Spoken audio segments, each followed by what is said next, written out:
ಸಮುದಾಯದಿಂದ ಅವರು ಸಹ ರಾಜ್ಯಾದ್ಯಂತ ಓಡಾಡ್ತಿದ್ದಾರೆ. ವೈಶಾಲಿ ಅವರು ಒಂದ್ 2-3 ನಿಮಿಷ ಮಾತಾಡ್ಬೇಕು ಅಂತೇಳಿ ಮನವಿ ಮಾಡ್ತಾ ಇದ್ದಾರೆ.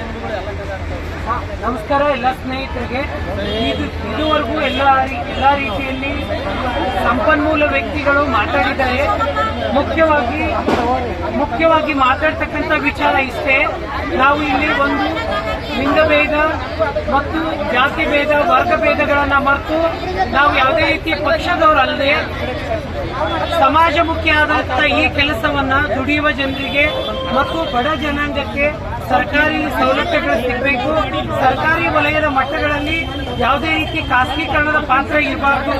ಇವತ್ತು ಈ 5 ರೂಪಾಯಿ ಇರ್ತಕ್ಕಂಥ ಒಂದು ರಸೀದಿ ಫೀ ಮುಂದೆ 500 ಆಗ್ಬೋದು. ಯಾವುದೇ ರೀತಿ ನಮ್ಮನ್ನ ನಾವು ಪ್ರಶ್ನೆ ಕೇಳತಕ್ಕಂಥ ಎದೆಗಾರಿಕೆನೂ ಇರಲ್ಲ.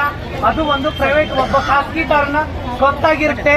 ಆ ಒಂದು ನಿಟ್ಟಿನಲ್ಲಿ ದಾವಣಗೆರೆಯಲ್ಲಿ ಇರ್ತಕ್ಕಂಥ ಹಲವಾರು ಜನಪರ ಸಂಘಟನೆಗಳು ಈ ರೀತಿ ಹೋರಾಟದಲ್ಲಿ ಇನ್ನೂ ಹೆಚ್ಚಿನ ಮಟ್ಟದಲ್ಲಿ ಭಾಗವಹಿಸಿ ಗ್ರಾಮೀಣ ಪ್ರದೇಶದ ಹಂತದಿಂದ ಹಿಡಿದು ದುಡಿಯುವ ಜನರಿಗೆ ಮತ್ತು ಕೂಲಿ ಕಾರ್ಮಿಕರಿಗೆ ಒಳ್ಳೆ ರೀತಿಯ ಸಹಾಯ ಆಗಬೇಕು.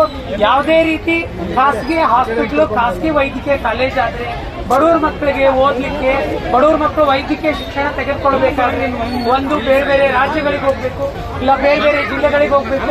ಮುಖ್ಯವಾಗಿ ಬಡ ವಿದ್ಯಾರ್ಥಿಗಳು ಮತ್ತು ಬಡವರ ಮಕ್ಕಳು ಆಯಾ ಜಿಲ್ಲೆಯಲ್ಲೇ ವೈದ್ಯಕೀಯ ಶಿಕ್ಷಣ ತೆಗೆದುಕೊಳ್ಬೇಕು ಅನ್ನೋದೇ ಈ ಒಂದು ನಮ್ಮ ಗುರಿ. ಈ ಒಂದು ಭಾಗದಲ್ಲಿ ನಮ್ಮ ಲಿಂಗತ್ವ ಅಲ್ಪಸಂಖ್ಯಾತರು ಕರ್ನಾಟಕದಾದ್ಯಂತ ಎಲ್ಲ ಜಿಲ್ಲೆಗಳಿಂದ ಭಾಗವಹಿಸುತ್ತಿದ್ದಾರೆ. Thank you.